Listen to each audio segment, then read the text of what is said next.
प्यार से विवाह तक का सफर इतना लंबा होगा उन्होंने सोचा न था।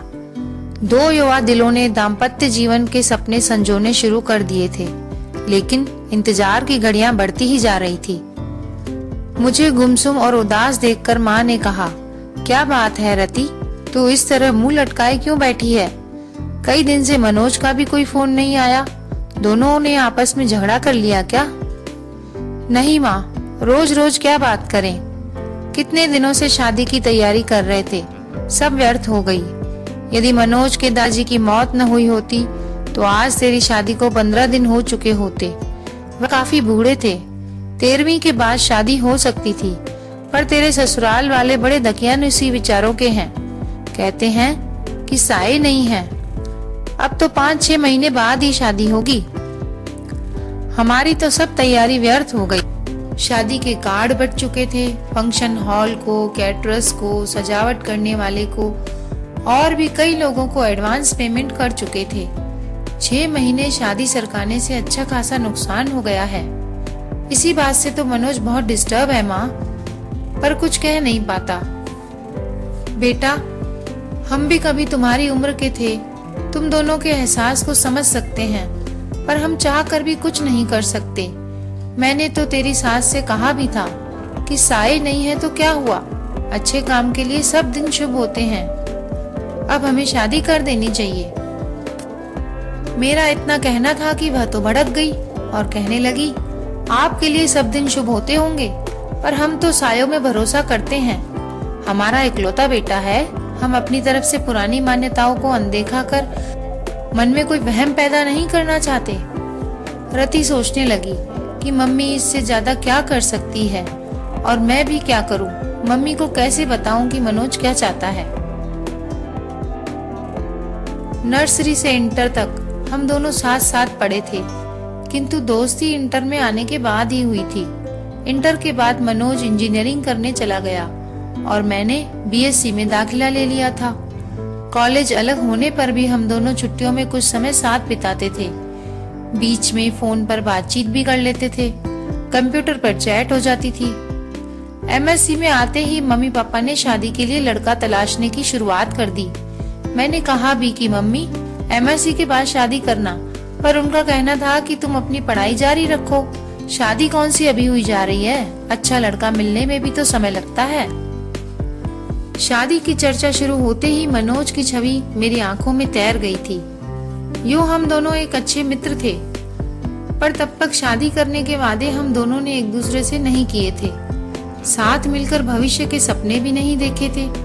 पर मम्मी द्वारा शादी की चर्चा करने पर मनोज का ख्याल आना, क्या इसे प्यार समझूं, क्या मनोज भी यही चाहता है, कैसे जानूं उसके दिल की बात।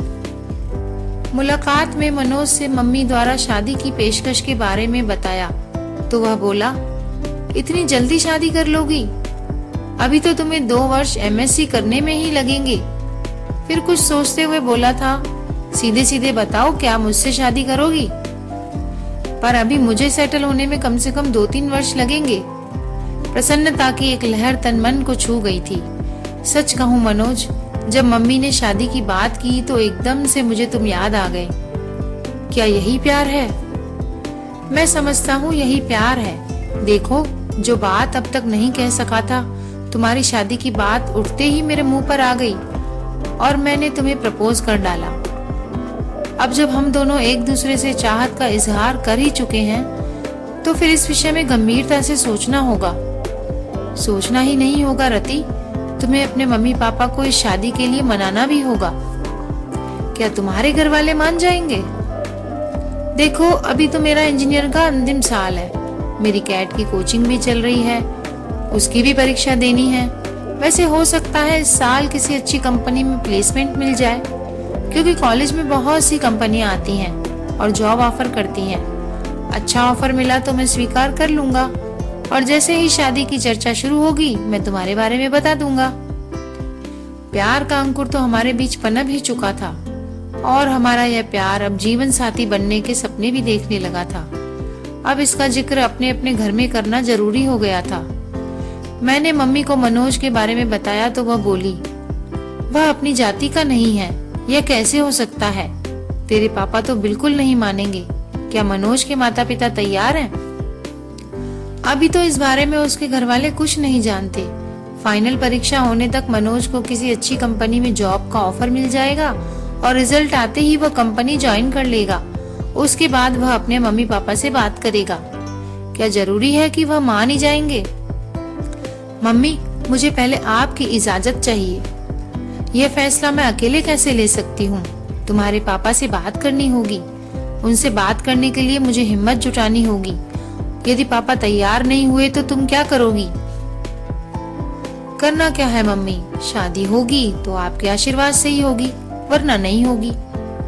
इधर मेरा एमएससी फाइनल शुरू हुआ, उधर इंजीनियरिंग पूरी होते ही मनोज को एक बड़ी कंपनी में अच्छा स्टार्टअप मिल गया था और यह भी करीब करीब तय था कि भविष्य में कभी भी कंपनी उसे यूएस भेज सकती है। मनोज के घर में भी शादी की चर्चा शुरू हो गई थी। मैंने मम्मी को जैसे तैसे मना लिया था और मम्मी ने पापा को, किंतु मनोज की मम्मी इस विवाह के लिए बिल्कुल तैयार नहीं थी। इस फैसले से मनोज के घर में तूफान उठ खड़ा हुआ था। उसके घर में पापा से ज्यादा उसकी मम्मी की चलती है, ऐसा एक बार मनोज ने ही बताया था। मनोज ने भी अपने घर में ऐलान कर दिया था कि शादी करूंगा तो रति से, वरना किसी से नहीं। आखिर मनोज के बहन बहनोई ने अपनी तरह से मम्मी को समझाया था। मम्मी, आपकी यह जिद मनोज को आपसे दूर कर देगी। आजकल बच्चों की मानसिक स्थिति का कुछ पता नहीं चलता कि वह कब क्या कर बैठे। आज के ही अखबार में समाचार है कि माता पिता की स्वीकृति न मिलने पर प्रेमी प्रेमिका ने आत्महत्या कर ली। वह दोनों बालिग हैं। मनोज अच्छा कमा रहा है। वह चाहता तो अदालत में शादी कर सकता था, पर उसने ऐसा नहीं किया और आपकी स्वीकृति का इंतजार कर रहा है। अब फैसला आपको करना है। मनोज के पिता ने कहा था, बेटा, मुझे तो मनोज की इस शादी से कोई ऐतराज नहीं है। लड़की पढ़ी लिखी है, सुंदर है, अच्छे परिवार की है और सबसे बड़ी बात मनोज को पसंद है। बस हमारी जाति की नहीं है तो क्या हुआ, पर तुम्हारी मम्मी को कौन समझाए? जब सब तैयार है तो मैं ही उसकी दुश्मन हूँ क्या? मैं ही बुरी क्यों बनूं? मैं भी तैयार हूँ। मम्मी का इरादा फिर बदले इससे पहले ही मंगनी की रस्म पूरी कर दी गई थी। तय हुआ था कि मेरी एमएससी पूरी होते ही शादी हो जाएगी। मंगनी हुए 1 साल हो चुका था। शादी की तारीख भी तय हो चुकी थी।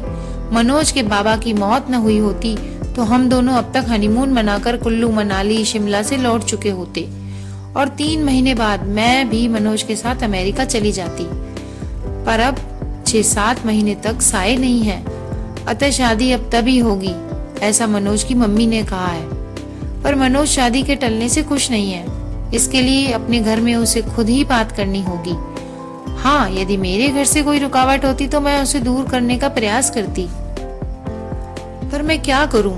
माना कि उसके भी कुछ जज्बात हैं। 4-5 वर्षों से हम दोस्तों की तरह मिलते रहे हैं, प्रेमियों की तरह साथ साथ भविष्य के सपने बुनते रहे हैं, किंतु मनोज को कभी इस तरह कमजोर होते नहीं देखा। यदि भी उसका बस चलता तो मंगनी के दूसरे दिन ही वह शादी कर लेता, पर मेरा फाइनल साल था, इसलिए वह मन महसूस कर रह गया। प्रतीक्षा की लंबी घड़ियां हम कभी मिलकर कभी फोन पर बात करके काटते रहे। हम दोनों बेताबी से शादी के दिन का इंतजार करते रहे। दूरी सहन नहीं होती थी। साथ रहने व एक हो जाने की इच्छा बलवती होती जाती थी। जैसे जैसे समय बीत रहा था, सपनों के रंगीन समंदर में गोते लगाते दिन मंजिल की तरफ बढ़ते जा रहे थे। शादी के 10 दिन पहले हमने मिलना भी बंद कर दिया था कि अब एक दूसरे को दूल्हा दुल्हन के रूप में ही देखेंगे। पर विवाह के 7 दिन पहले बाबा जी की मौत और हमारे सपनों के महल को धराशायी कर गई।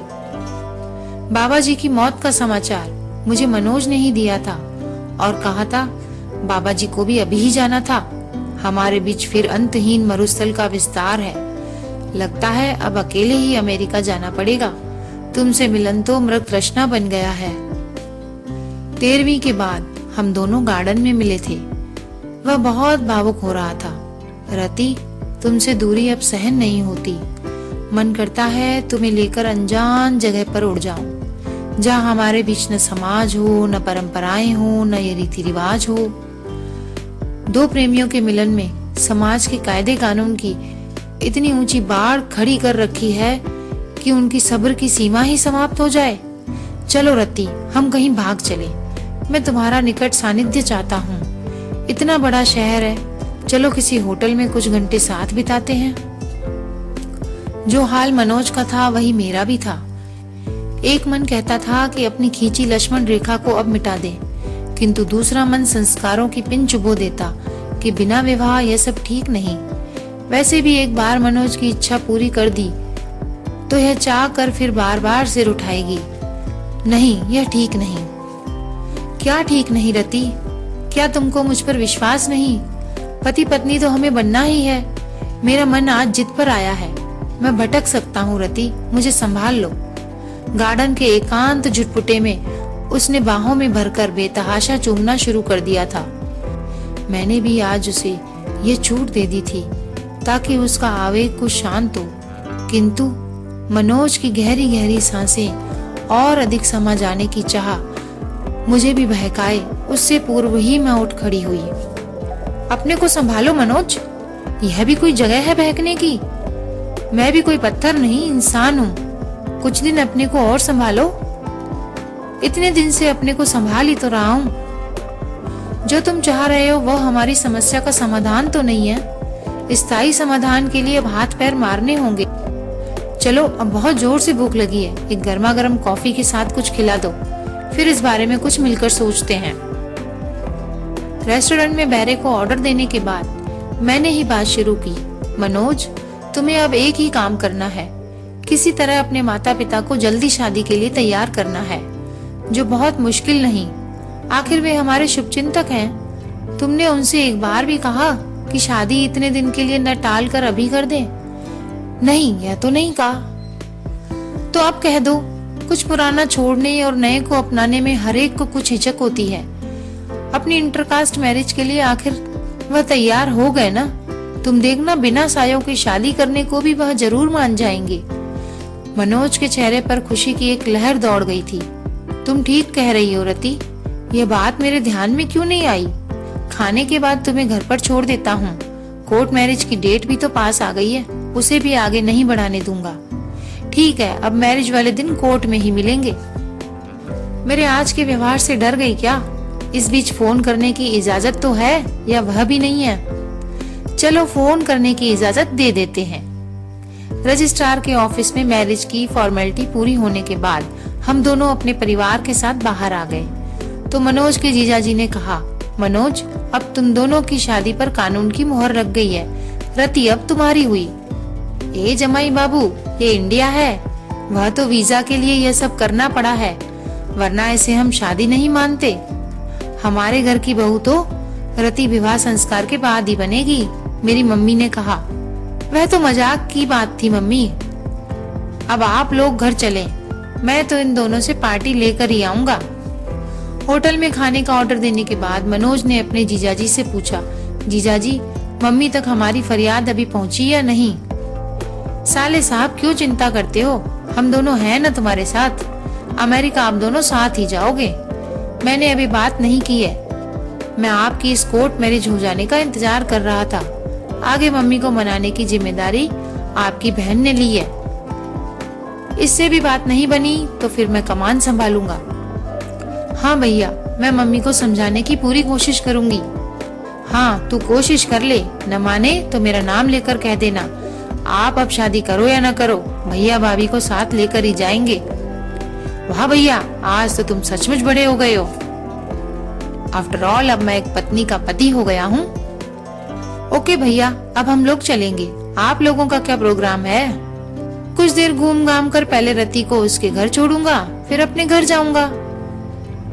मेरे गले में बाहें डालते हुए मनोज ने शरारत से देखा। हाँ रति, अब क्या कहती हो? तुम्हारे संस्कार मुझे पति मानने को तैयार हैं या नहीं? आंखें नचाते हुए मैं चहकी, अब तुम 90% मेरे पति हो, यानी 10% की अब भी कमी रह गई है। अभी और इंतजार करना पड़ेगा। उस दिन का मुझे अफसोस है मनोज, पर अब मैं तुम्हारी हूँ। तो ये तो थी रति और मनोज की लव स्टोरी। अगर स्टोरी पसंद आई है और आप इस स्टोरी से थोड़ा भी रिलेट कर पाए हैं तो कमेंट में अपने फीलिंग शेयर करिएगा।